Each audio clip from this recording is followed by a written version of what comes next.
It's the Kacee Allen Show.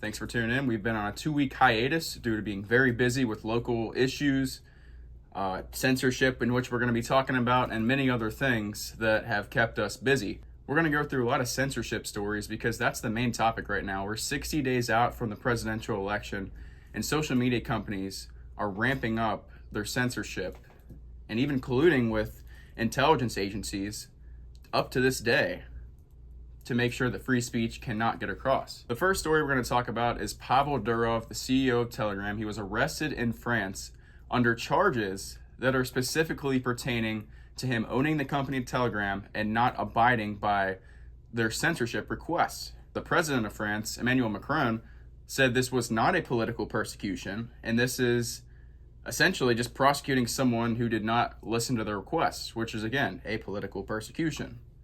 So Pavel Durov, as we know, he was on Tucker Carlson's podcast a few months ago and explained how he's been dealing with governments trying to pressure him to censor people for a long time. It goes back to like 2014. Before he owned Telegram, he had another company in which the Ukrainian government was trying to pressure him to censor certain content that would, be the opposite of what the mainstream media is trying to project to people. The FBI, the security agencies, wherever we came to the US. So to give you an example, last time I was in the US, I brought an engineer that is working for Telegram, and there was an attempt to secretly hire my engineer behind my back by cybersecurity officers or agents, wherever they are called. The US government tried to hire your engineer? That's my understanding. That's what he told me. To write code for them or to break into Telegram? They were curious to learn which open source libraries are integrated to the Telegram's app, on the client side, and they were trying to persuade him to use certain open source tools that he would then integrate into the Telegram's code that, in my understanding, would serve as backdoors. Would allow the US government to spy on people who use Telegram? The US government, or maybe any other government, because... So they arrested Pavel on 11 charges that faces up to 20 years, all in relation to his Telegram and the request that he did not censor when it comes to France and their social media laws, and essentially saying that he violated this. It's pretty crazy that they would allow this, but this sets a precedent, like we've said before, to Elon Musk, Chris Pavlovsky, Devin Nunes, Donald Trump. All these free speech platforms are going to have to either leave these countries or listen to their rules to still operate, like Facebook and Meta, TikTok. This is a serious threat to someone like Elon Musk. He needs to be protected at all costs. And it's good that he has 190 million people behind him to back him and whatever case is thrown his way or whatever comes next. So yeah, that's a scary precedent that they're willing to do this to the most free speech platform arguably on the planet, Telegram. And we also heard that Brazil is just the same. They've pressured Rumble and X, more so of X if anything, but they've pressured them to leave the country if they do not listen to their censorship laws and social media laws. Elon said, we're not going to fight this battle. We're not going to court. We're just going to pull out and leave the country. So that's what X and Rumble have decided to do in Brazil. Brazil has been oppressing their people for a long time. And over the past couple months, we've seen their country really go downhill. And they don't have the First Amendment, obviously. They don't have the constitutional rights. But it's still really disappointing to see a great nation and its people oppressed from something that is a humanitarian and godly ability. A government doesn't grant you your free speech rights. God does. That is an aspect that cannot be altered or manipulated by the human government or human system, in which they try to do all the time. It's not natural, and that is a God-given right. So I'm being heavily censored on TikTok. I've just been banned on my second account, potentially the third here soon. I have a warning. TikTok is owned by ByteDance, which is owned by China, which is potentially going to be owned by the US if they're forced to divest in the upcoming months. But what TikTok has done is they've censored everyone who has a dissenting opinion to COVID, Black Lives Matter, Israel. It goes on and on. Many of the riots and protests, Ukraine and Russia. You say anything that opposes the mainstream narrative, or the CNN narrative, will say, you'll get banned. You get like 5 strikes and you're done. You're out. Good luck trying to get paid on that platform. It is literally the best paying platform, but staying on it's the issue. It's ridiculous. It has one of the best reach, arguably, in all social media platforms. You can reach people within seconds. You're not competing head to head with other people on the algorithm like X and Meta and YouTube. It is very oriented on your personal brand. And if you actually get people who like what you're doing, they'll quickly put your post on their feed and you'll be instantly updated. It's also a very scrolling app, so you sit there for 5 seconds and watch a video most of the time. But it's very effective if you're trying to get a message across, build a brand. Unfortunately, that's been taken away from me several times, and I'm on my third account now with 3,800 followers. First one was at 11,000, and the second one was only at 600, but that's a total of 16,000 followers, and I've only been on TikTok since like March of this year. Haven't really taken it serious since June of this year, and accumulated a ton of following, a ton of views and posts on many that involve politics, obviously, but pertaining to the 2024 election, I've done a lot and gotten a lot out there, which unfortunately has been throttled and banned, exposing Kamala Harris, Tim Walz, pretty much every Democratic operative that tries to say Trump is this evil dictator. I've exposed them all. And even just the regular bots and troll Democrats that sit here and knowingly spread lies.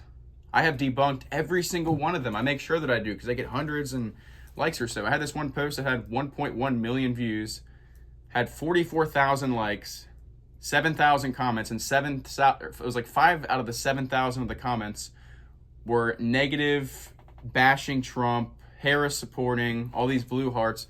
That is the people we're up against here. And they will report my stuff, they'll report my content, and it has been taken down. That's exactly what they do. So I'm very limited. I'm almost at a point where my actual face is banned on TikTok, but I'm going to keep pushing and keep trying because this is a battle of our generation. This is a 1776 moment against people like me who are being oppressed for telling the truth. And that's the thing. Even if I'm saying something that these large corporations or these censorship freaks disagree with, it still should be noted that there is a big following behind me. You should just let that slide, let it happen, because there's a reason behind it, and you trying to cancel it does not make you better than anybody else. Think about that. That's how ridiculous that sounds. There's just some Chinese person or someone in a dark room censoring people. One person is censoring individuals who literally take their time, blood, sweat, all this work, and reach hundreds and thousands and millions of people who actually like what they're doing. But because one idiot in a dark room has the authority to censor people, that's where we're at. It's pretty absurd. And it makes someone like me very frustrated because I'm someone that I think it's great that we have other social media platforms in other countries and competing. I'm a capitalist, free market to the max.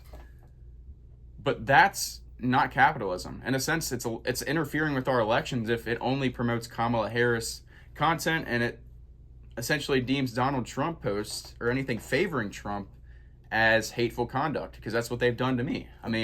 As ridiculous as this sounds, my last account was taken down 2 days ago. On my birthday, actually, as crazy as that sounds. It was taken down because I posted a video and the picture in the background was Donald Trump walking with soldiers. And I explained how he respects the military. He didn't join the military, but he did attend camps in the summer, and that was somehow hateful rhetoric, hateful organizations, hateful conduct. All this ridiculous absurdity gets thrown onto the content that I make on that page. Yeah, 100%. Trump's always been about veterans. He did actually plan to enlist in the military himself back in the day until he had issues with his foot. And he even went to military camps in the summer when he was younger. So, yeah, he has a lot of respect for not only our American people, but our soldiers and veterans.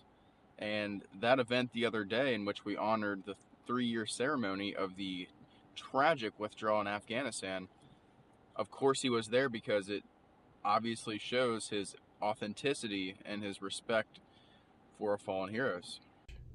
Which again entices me to go somewhere else. So, not trying to ramble too much on that, but it's quite ridiculous. And if the United States does not change this and take over TikTok, then we're going to have to ban it because it's clearly interfering with our elections.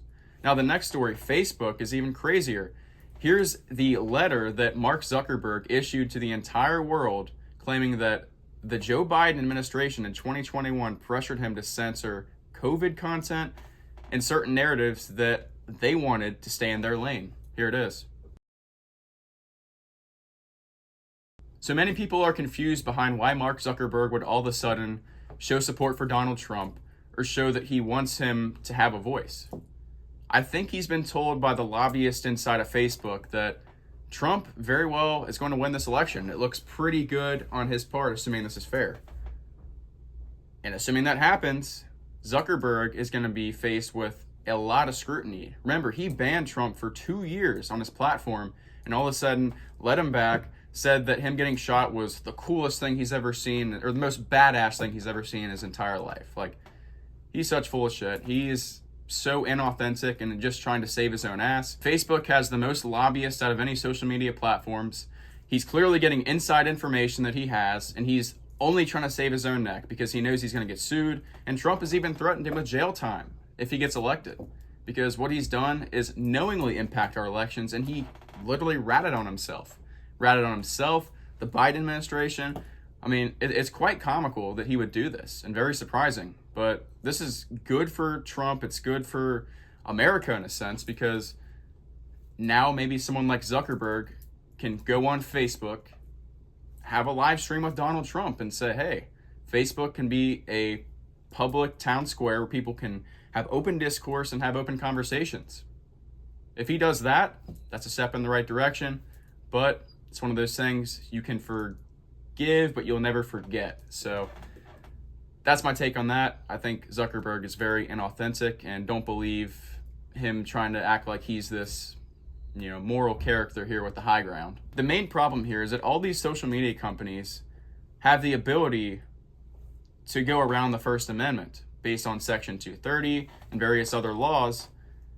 They're allowed to use the government and work with the government to conspire with all this information without violating our First Amendment rights. That needs to be changed. There's 2 ways this could happen. We could nationalize social media companies where the government would own them. I know there's not a lot of trust there, but hear me out. The government would own them, and therefore they could not censor anybody, because that would strictly be violating the First Amendment, because the government essentially is in charge of that. Now, when they hand it off to private entities and NGOs and all these private companies, they can do whatever they want. Like I said, I think it's cool that private companies can make their own choices. I think that's a free market capitalist mindset. But when this is directly interfering with our constitutional rights, that's a problem. That's not capitalism, that's crony capitalism, and it's a direct violation, and it needs to be fixed. So like I said, nationalize these companies, where we have to seriously amend Section 230 to where these social media CEOs can still make decisions, but they're not able to directly censor and impact elections, free speech, very obvious things that are even done on X. I mean, I think Rumble and Telegram are the only 2 platforms I really have not seen little to any censorship in the past year, or actually ever. Now to think of it, X is still very much censoring people. I don't know at whose request or why this is happening, but it certainly is. I mean, Valentina Gomez, go to any of her posts over the past month before her Missouri press secretary election. And the fact that most people aren't standing up for this is crazy to me. Every single one of us Americans should be standing for independent journalists and independent voices, regular Americans like you and me that get censored for talking about things that the mainstream media conglomerates are paid to tell you otherwise. They're paid to give you this bullshit lie, like even Fox News, Rupert Murdoch. That's why I don't trust anything they say about Israel, because Rupert Murdoch literally shares a condo with Bibi Netanyahu. Murdoch owns News Corp owned by Fox. You get the message. So the point is, there is no trust in mainstream media, and you have to trust independent people on the streets that maybe aren't always right, but are at least trying to tell you the truth. So we have another episode coming up here soon. We've got an interview with a really special guest coming up this month. I know we've only had an episode in the past 2 weeks, but we're going to stay on this. We're staying busy, a lot of stuff going on. Obviously 60 days out until the election. So stay tuned, and thanks for tuning in.